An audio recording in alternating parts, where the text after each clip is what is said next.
So Alex wants to show me a hidden Mickey back here, and he said that this tree has grown in since the last time he saw it. Isn't that right? Yeah, you see the hidden Mickey. Oh, there it is. Okay. You see the I see it. There you go, folks, right there. I'll use my telescope in a minute. Oh, train. Yeah.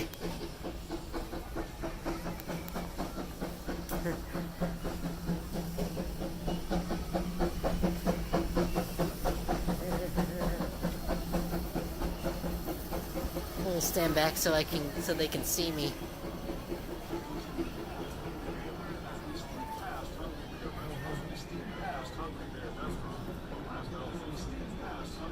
So many as we steam past.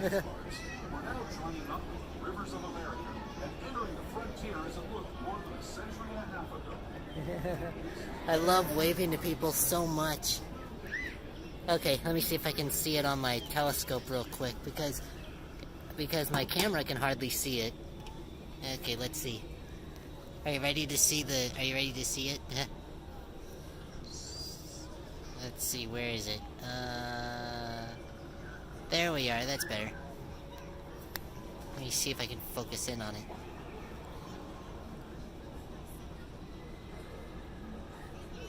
Okay, there it is. Now let me... Yeah, there you go. No, I lost it. Okay. How's that for a close-up? And there's one on each side of the railing, too. The other one is on the other side of the railing, so that way the people on the train can see it. But you're constantly moving, and Alex says that you need to look really quickly or really hard in order to see it. So that's what it looks like up close, and here it is without the telescope. As you can see, it's not very impressive, but it's tiny. Another reason I like coming back here is not only for the train, but also for the view. You like the view? I love the view, and wait, that's a view of the exit sign. That view is what I'm looking for. And I know you folks are very concerned that you can still see Star Wars Galaxy's Edge from here, but you must know those trees grow around 2 to 4 feet per year, and they grow very full per year.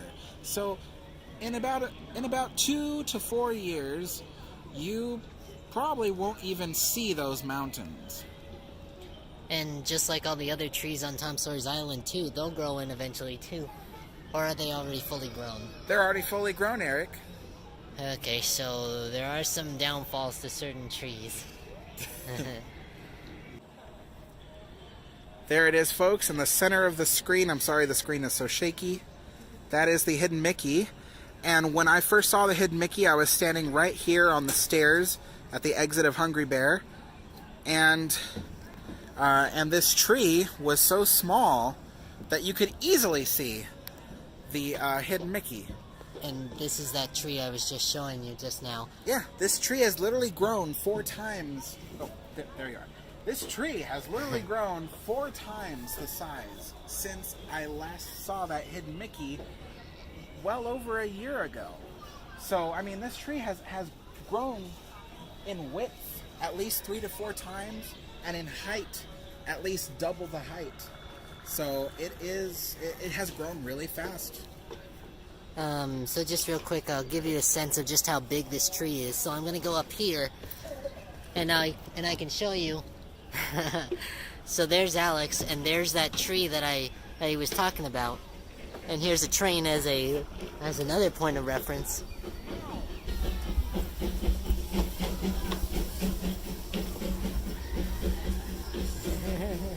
Let me just move back a little further so they can see me. They're all waving. I love it.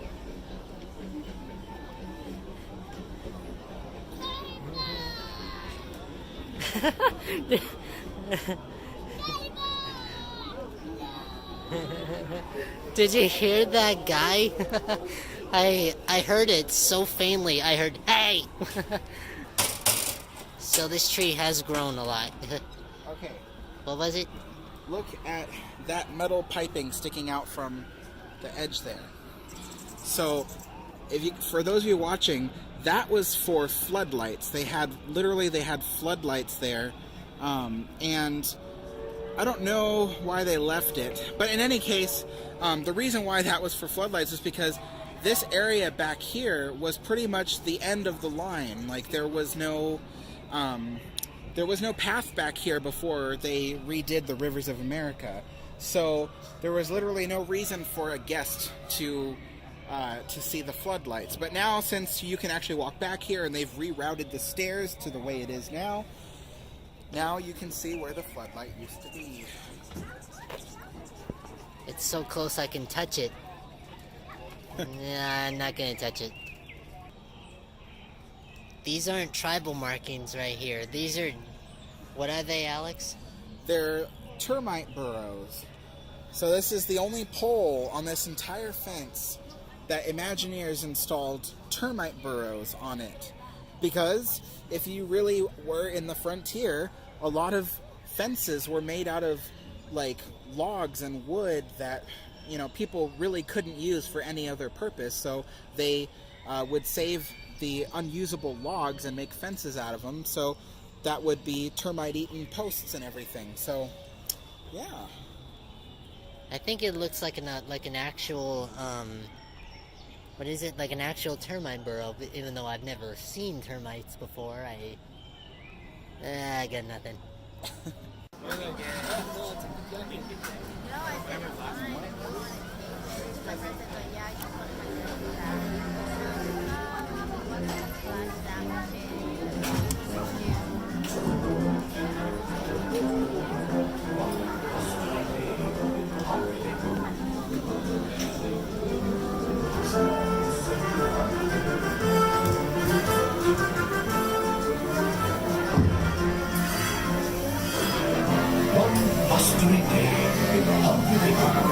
Hungry bear named Pooh set off in search of honey.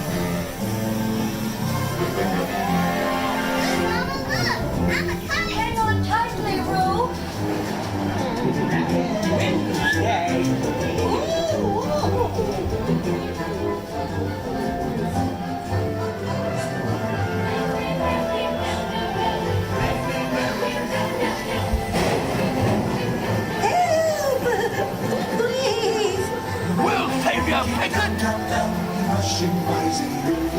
First the wind, and now this. This is fun! Goodness gracious! Follow me, right this way.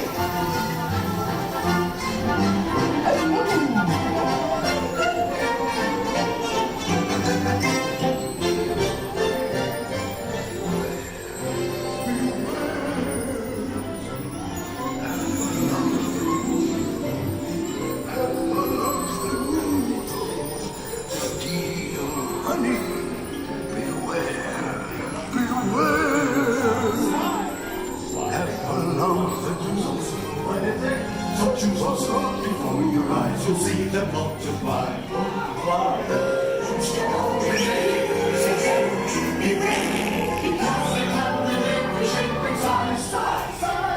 If honey is what you covet, you'll find that they love it. Because the girls all love the thing you prize. Beware, beware, beware.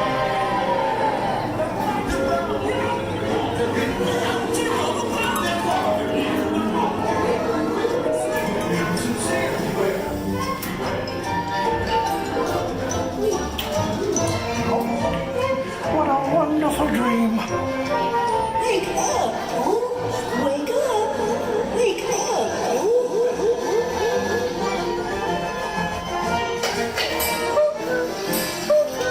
Oh boy, it's your birthday. It's time for your party, boy! Happy birthday! Happy birthday! Hooray! Happy birthday! Hip hip hooray! I do hope you like my gift, Pooh Bear. I've never seen so many presents. Hope you like my present. Presents for Pooh. Oh, that was fun.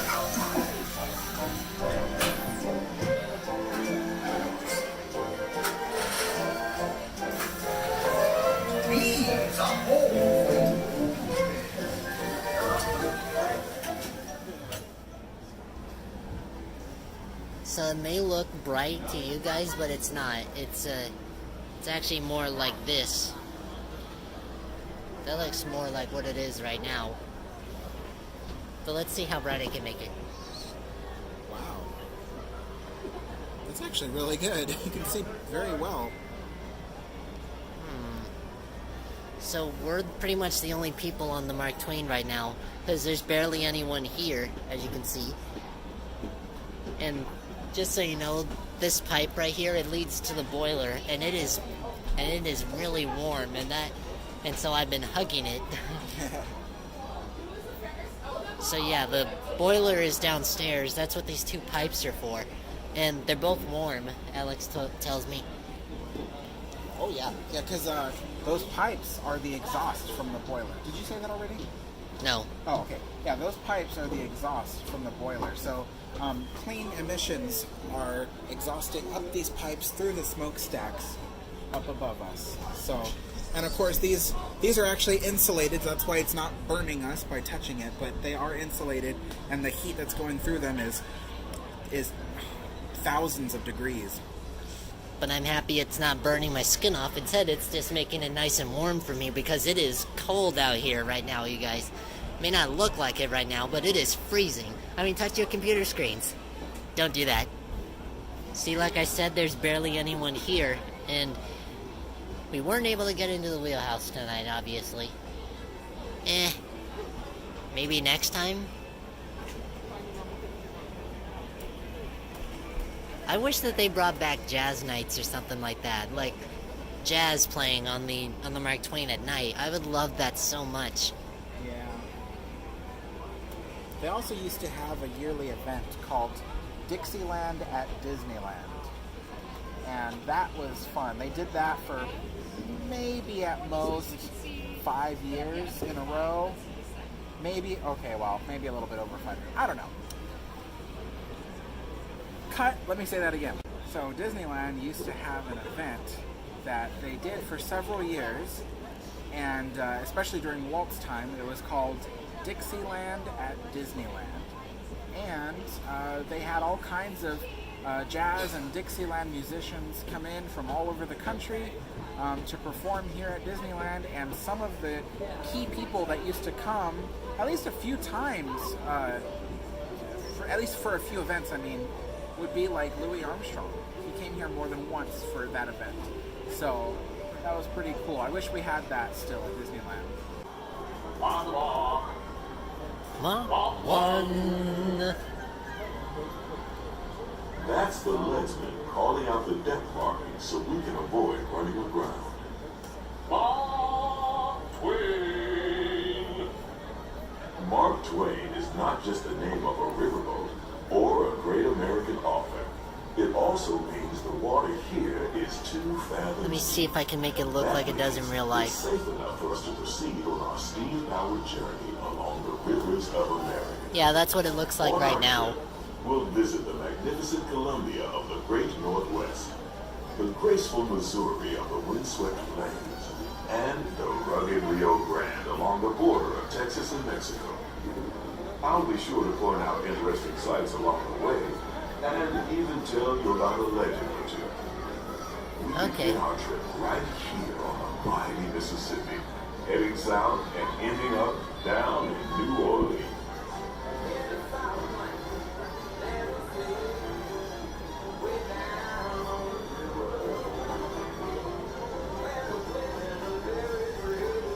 Now we're gonna catch Alex singing this very song.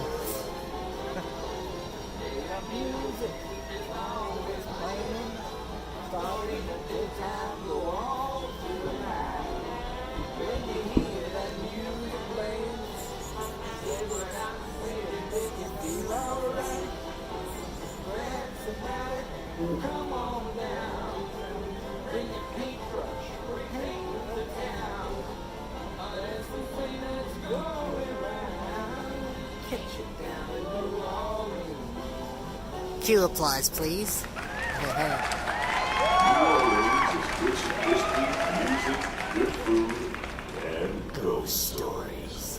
One of those stories involves the old mansion you see over there on the hill. I wish we could see I heard it. it said that the place is haunted, filled with 999 ghosts, ghouls, and goblins. I'll pause it until we get the splash. One more to make We it gotta, into never town. mind.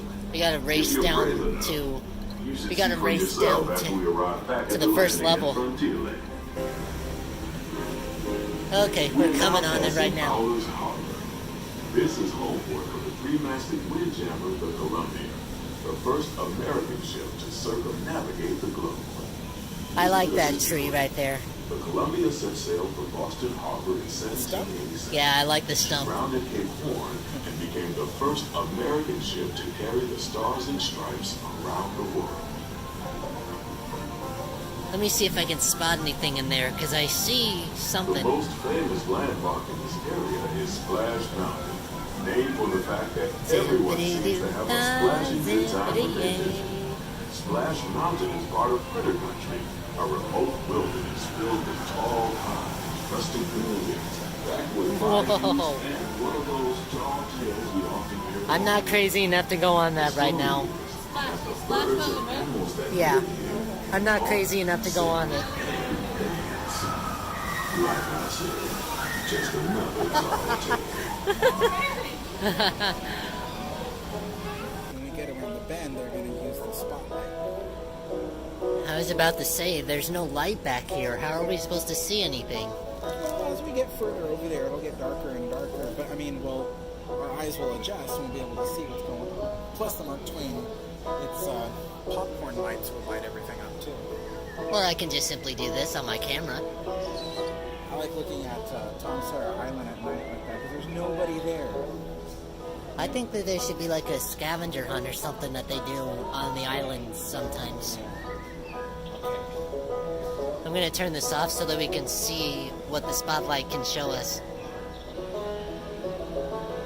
I like this spotlight. As we head into the remote areas of the rivers of America, you're in for a real treat. I've been navigating these parts for years now, but I never get Trying to tired follow of the taking you spotlight and it breathtaking keeps views of the moving. Columbia River. Majestic trees, the stunning rock formations, the cascading waterfalls, the moose, deer, and elk along the banks. It's all so magnificent and so The peaceful. gully wumper. Hey, what if I do a Mike Fink impression? I know who the owner of the gully wumper is. It's me, Mike Fink, king of the river. Ah. As we head up the Missouri River to the home of the Now it Plains is Indians. freezing out here in the Columbia. No, wait, no, this is the Potomac. No, it's the Mississippi. I love the lights that they have that make it look like the water is shimmering, you know, like reflecting the moonlight. You mean like that moonlight? Yeah, like that moonlight. Only the fake version. Then what's that up in the sky then? That's Disney magic. Oh, and I love to see the Indian village at night. It looks so good. That looks so nice. It's like he's trying to speak to me. I know it. It's like he's trying to speak to me. I know it, but you're really cool. But try the first thing again. Okay, Jellyman, go, go, go. Whoa, look at the Indian village. I'm going over there. To take a hollowed out branch and turn it into that most Oh, I can't help it. This thing is so warm. instrument passed down from generation to generation.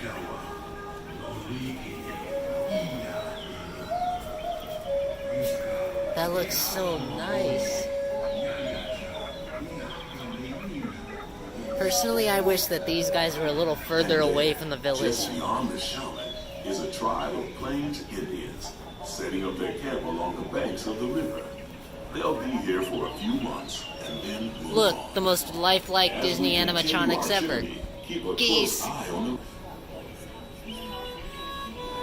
I wish that this area had something else in there besides train tracks, and I almost smacked my head on the pipe.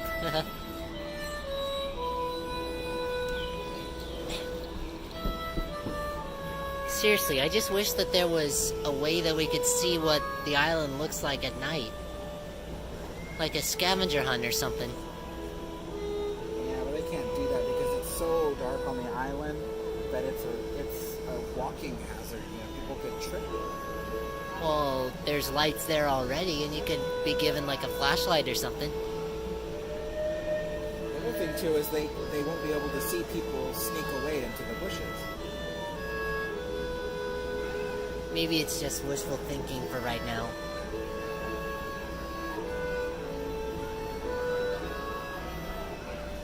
This part I always thought was like the conclusion to a great journey or something like that. Hey look, there's the pontoon bridge. Still anchored down so it can't float away. Off the starboard side is Pirate's Lair at Tom Sawyer Island. Young Tom always said he wanted to be a pirate, and I think I see why. If you're a pirate, you don't need to get up early in the morning and go to school. And you never have to wash your face and hands. All you have to do is just look for treasure all day long. I like that. At least that's what Tom Sawyer thought. So it doesn't work that way? This is my favorite part of the journey. We were just there. Around every bend, there's natural beauty as far as the eye can see. Come on, do a whistle exchange for me. Come on.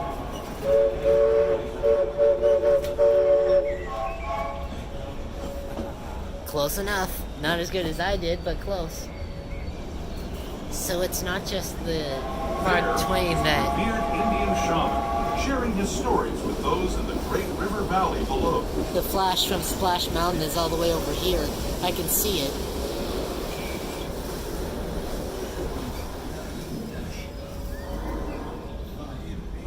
People like you have been riding these rails since the 1800s, traveling through nature's wonderland in a matter of days, rather than the months it used to take by mule or stagecoach. Thanks for watching, Steam power everybody. not only fueled these iron horses, but the dreams of a Wait, whole no, new I'm not ending generation it yet. as it moved west into this great frontier. Of course, some of those dreams and the stories that went with them were pretty darn wild and downright unbelievable, like on Big Thunder Mountain, where I hear that mysterious spirits have grabbed hold of those mining trains and turned them into the wildest ride in the wilderness. I can't see anything right now. We're going pretty fast. We're probably doing at least 15 feet per second. Which is how many in miles per hour? Use your English. It's about 12 miles per hour. Look at the moonlight on the benches.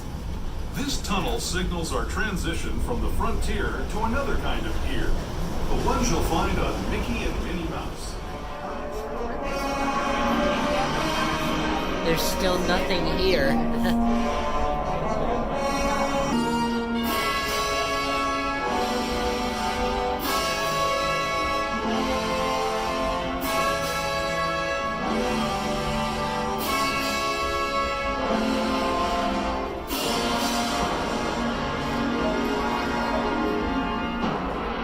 Okay, now we've made it outside.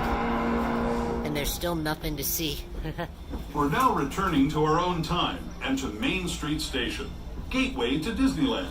And If you're the leaving gateway us to here, the end of this stay in video. your seat until we come to a full stop. Remember to gather all your personal belongings and step carefully from the train. Please remain seated until the train comes to a full and complete stop. Just a reminder, there are no ramps at this station. If you have any strollers or wheelchairs, keep them closed. Thank you. Ride with us again real soon. For those of you staying with us, we'll be on our way again in just a few minutes. This is Main Street Station, Main Street, USA. Thanks for watching, everybody.